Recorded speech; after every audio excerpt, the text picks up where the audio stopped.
Question number 1, artificial gravity in space craft can be created by. Artificial gravity create की जाती है space craft में। तो artificial gravity का जो टॉपिक है उसके अंदर हमने पढ़ा है कि अगर किसी सैटेलाइट को स्पिन मोशन करवाया जाए, यानी कि उसको रोटेट कराया जाए अराउंड इट्स ओन एक्सिस, उसके अपने ही एक्सिस पर उसको घुमाया जाए, जैसे in simple words spin motion कहते हैं, तो वहाँ पर एक सेंट्रीफ्यूगल फोर्स प्रोड्यूस होती है जो कि वर्क करती है as artificial gravity. So question number 1 का करेक्ट आंसर है 2018 के, वो है spin motion. Two perpendicular vectors having magnitudes of 4 units and 3 units are added. Their resultant has magnitude of। ठीक है, दो परपेंडिकुलर वेक्टर्स हैं। ठीक है, एक का मैग्नीट्यूड है 4 और एक का मैग्नीट्यूड है 3। ठीक है, एक का मैग्नीट्यूड हो गया 4 यूनिट्स और दूसरे का मैग्नीट्यूड है 3 यूनिट्स। उनको ऐड करा तो रिजल्टेंट क्या आएगा? तो याद रखो दो परपेंडिकुलर वेक्टर्स हैं तो सिंपल यहाँ पे रेक्टेंगुलर कंपोनेंट्स मेथड जो है उसको इस्तेमाल किया जा सकता है। यानी कि फॉर एग्जांपल ये हो गया, फॉर एग्जांपल मतलब ये कोई वेक्टर है, वेक्टर जिसके 4 यूनिट्स हैं, ठीक है, और दूसरा जो वेक्टर है वो इसके परपेंडिकुलर है, वो हो गया फॉर एग्जांपल 3 यूनिट्स का। ठीक है ना, तो एक हो गया 4 यूनिट्स, एक हो गया 3 यूनिट्स, तो यानी कि इनका जो रिजल्टेंट होगा वो यहाँ हाइपोटेन्यूज बनेगा यहाँ से लेके यहाँ तक। तो पाइथागोरस थ्योरम के मुताबिक इजीली हम लोग कैलकुलेट कर सकते हैं।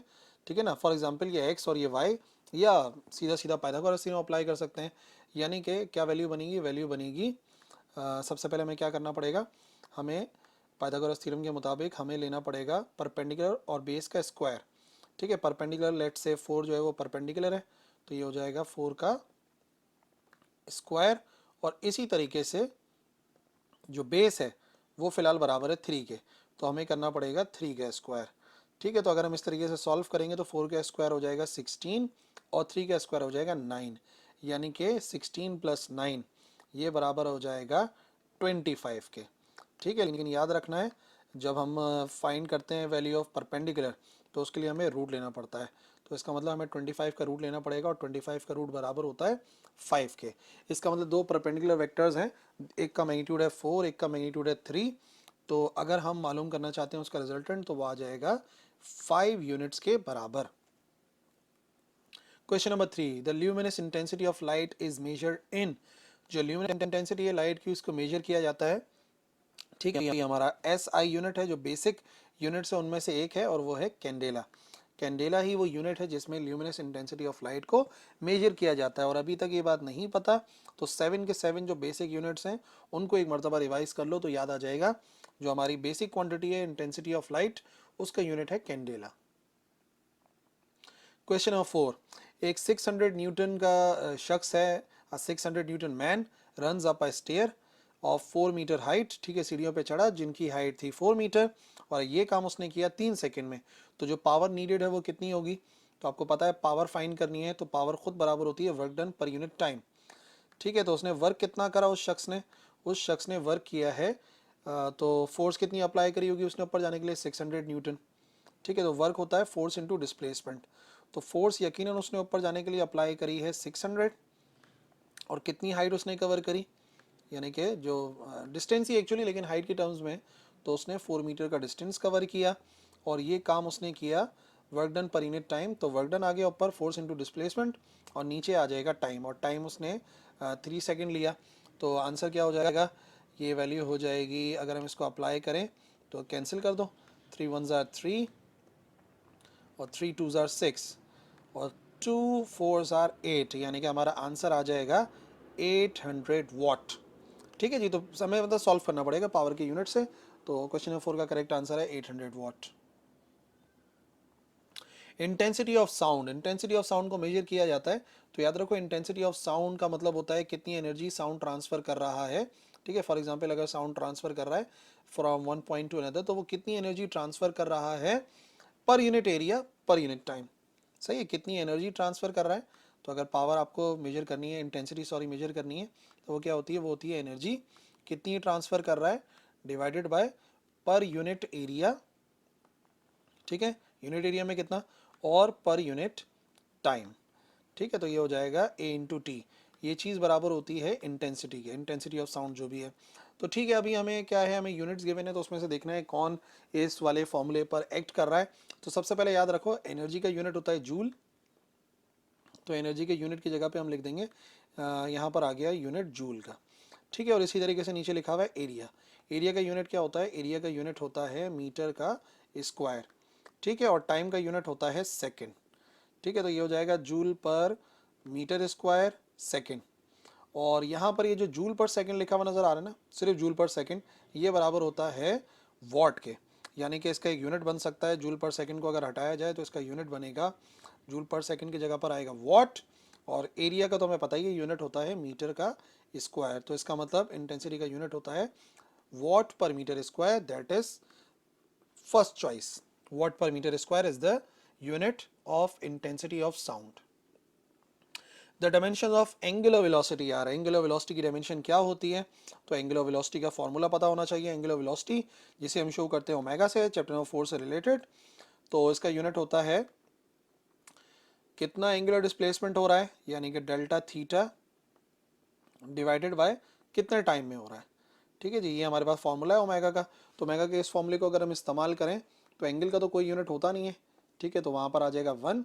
और टी की अगर डायमेंशन पता करनी है कि टी की क्या डायमेंशन है, तो हमें पता है टी की डायमेंशन होती है टी के बराबर। और यही 1/t अगर हम रीअरेंज कर लें तो ये बराबर किसके आ जाएगा, ये बराबर आ जाएगा टी इनवर्स के।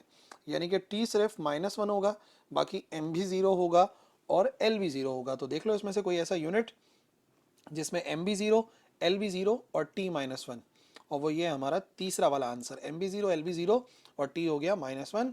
तो एंगुलर वेलोसिटी की डायमेंशन होती है टी इनवर्स। सो क्वेश्चन नंबर 7, एक बॉडी है जो कि मूव कर रही है along circumference of a circle, completes 2 revolution, 2 revolution मुकम्मल करती है। If the radius of circle is R, the ratio of displacement to the cover path, displacement और कवर पाथ का अगर रेशियो लिया जाए आफ्टर 2 रेवोल्यूशन, तो बात यह है कि अगर कोई भी एक रेवोल्यूशन करे या 2 रेवोल्यूशन करे तो आपको मालूम है कि पूरा रोटेशन मुकम्मल होगा, यानी कि बॉडी जहाँ से स्टार्ट हुई थी वहीं पहुँच जाएगी। तो इस केस के अंदर जो डिस्प्लेसमेंट है वो होगी ही नहीं, डिस्प्लेसमेंट 0 के बराबर होगी। और जब डिस्प्लेसमेंट 0 होगी तो उसका रेशियो लिया जाए कवर्ड पाथ से, तो वो भी किसके बराबर आ जाएगा, 0 के। जाहिर सी बात है जहाँ से बॉडी स्टार्ट हो रही है दोबारा वहीं पहुँच रही है, तो डिस्प्लेसमेंट 0 होती है इस केस के अंदर। सो रेशियो भी 0 ही होगा। Question number 8, the focal length of magnifying glass is equal to the least distance of distinct vision.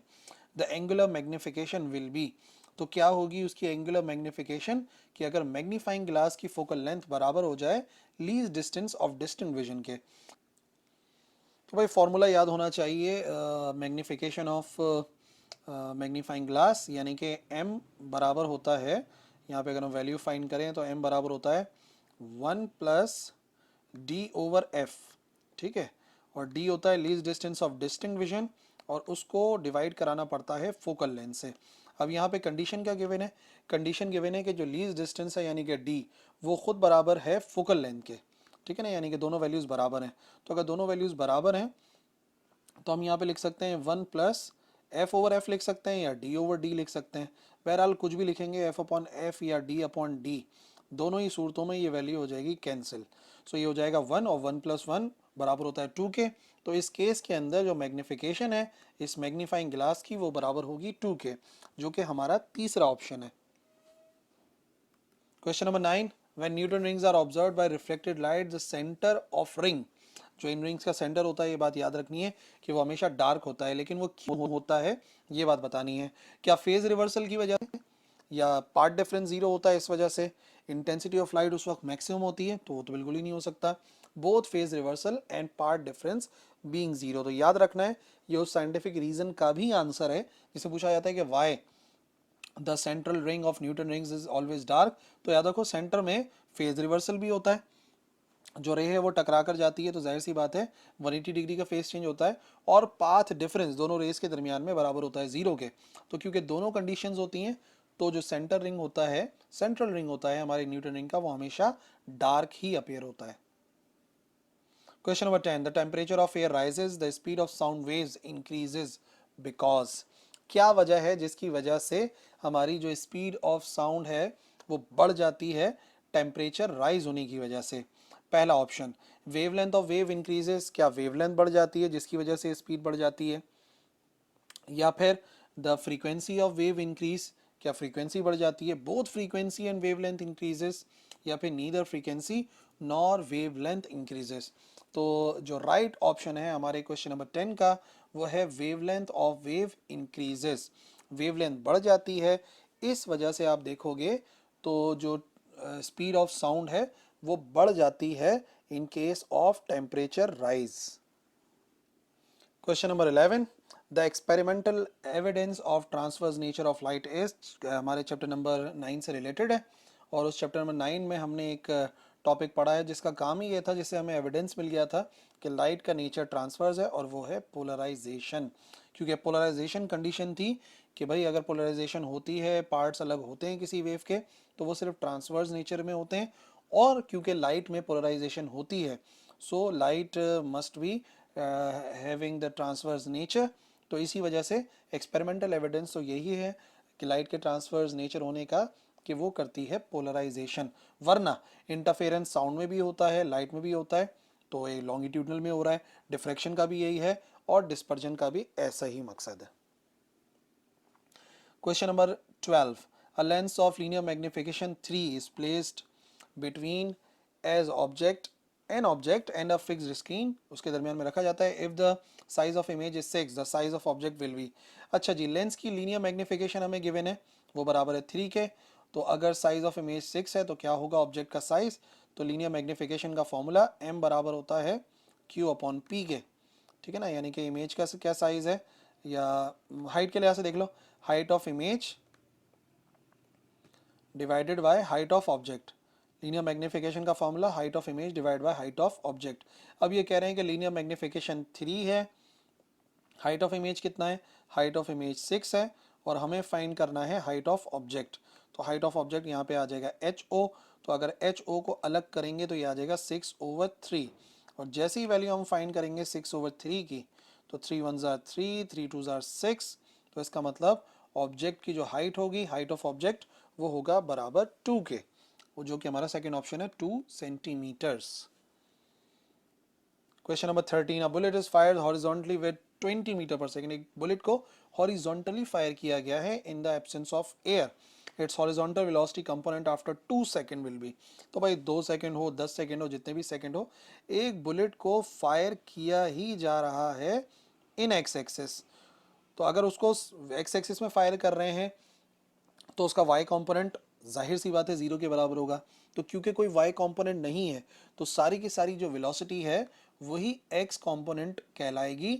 इसका मतलब क्योंकि हॉरिजॉन्टली फायर कर रहे हैं, ठीक है ना, तो इसका मतलब जो सही आंसर है वो है 20 मीटर पर सेकेंड। जाहिर सी बात है कोई वाई कंपोनेंट नहीं है, तो सारी की सारी वेलोसिटी एक्स एक्सिस में ही होगी, यानी कि हॉरिजॉन्टल ही होगी। Question number 14, the angular momentum of particle moving in a circle is conserved if net torque acting on a particle is 0, acceleration of particle is 0, net angular displacement is 0, या net force acting on particle is 0।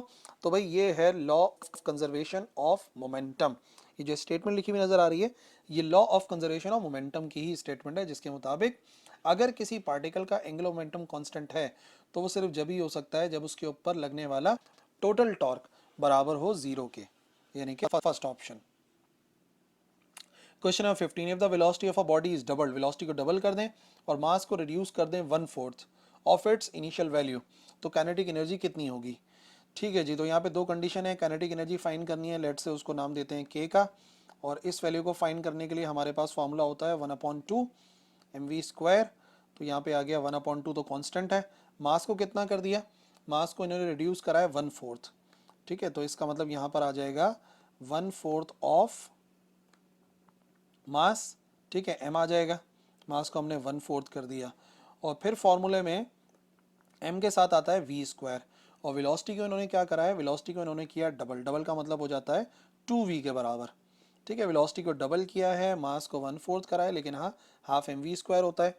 Solve करेंगे तो यहाँ पे क्या value बनेगी, 1/2 mv² को अलग कर लो और बाकी अलग, तो 1/4 और उधर भी है 4 ना, 2 का स्क्वायर भी 4 हो जाएगा। 1/4 जो m के साथ लिखा था उसको यहाँ पे लिखा, और जो 2 का स्क्वायर m के साथ है वो हो जाएगा 4, और बाकी जो टर्म बनेगी वो क्या बनेगी, वो बनेगी 1/2, क्योंकि वो हमें चाहिए था फॉर्मूले में, इस वजह से मल्टीप्लाई नहीं करा रहे।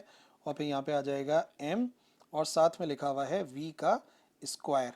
ठीक है जी, तो यहाँ पर आप सिंपल देख सकते हो 4 से 4 होगा कैंसिल, यानी कि काइनेटिक एनर्जी उतनी ही रहेगी जितना कि शुरू में थी, हाफ mv स्क्वायर। तो third option is the right option, यानी कि remain same. An object is falling through a viscous fluid with terminal velocity, तो उसकी वेलोसिटी क्या होगी। देखो टर्मिनल वेलोसिटी से मुराद क्या है, वो डेफिनेशन है कि अगर किसी बॉडी को फ्लूइड में वो बॉडी मूव करती है तो एक वक्त ऐसा आता है कि उसकी वेलोसिटी जब, अच्छा कब आता है ऐसा वक्त, जब जो ड्रैग फोर्स है वो वेट बैलेंस कर ले, ठीक है, दोनों फोर्सेस बराबर हो जाएं तो बॉडी कांस्टेंट वेलोसिटी के साथ मूव करने लगती है नीचे की तरफ। तो जाहिर सी बात है टर्मिनल वेलोसिटी एक कांस्टेंट वेलोसिटी होती है। तो यहाँ पे ये लिखा हुआ है object is falling through a viscous fluid with terminal velocity, तो उसकी वेलोसिटी हमेशा क्या रहती है, सेम रहती है। जब एक्चुअली एक नाम दे रहे हैं तो ना वो इंक्रीज होता है ना डिक्रीज होता है, ये भी एक टेक्निक है याद रखने की। Question number 17, a force of 8 newton is applied to a spanner, spanner के ऊपर 8 न्यूटन की फोर्स लगाई perpendicularly at a distance of 0.15 metre from the centre of nut, the moment of force acting on the nut, moment of force यानी कि we have to find torque, हमें torque find करना है और torque find करने के लिए हमें फोर्स गिवन है, एफ इंटू डी होता है फार्मूला। तो सबसे पहले हमें फोर्स गिवन है और एफ इंटू डी फार्मूला तब इस्तेमाल होता है जब परपेंडिकुलर हो फोर्स, और यहाँ पे लिखा हुआ है परपेंडिकुलर है तो एफ इंटू डी सीधा सीधा करेंगे तो 8 इंटू 0.15, ठीक है। तो अगर 8 को मल्टीप्लाई कराते हैं हम 0.15 से तो हमारे पास आंसर आ जाता है 1.2 न्यूटन मीटर, ठीक है। टॉर्क का यूनिट होता है न्यूटन मीटर, तो मल्टीप्लाई कराने 1.2 आया तो यूनिट तो न्यूटन मीटर है, इसका मतलब जो पहला ऑप्शन है वही करेक्ट है। अगर 8 न्यूटन की फोर्स लगेगी 0.15 डिस्टेंस पर यानी कि मोमेंट आर्म पर, तो टॉर्क प्रोड्यूस होगा 1.2 न्यूटन मीटर।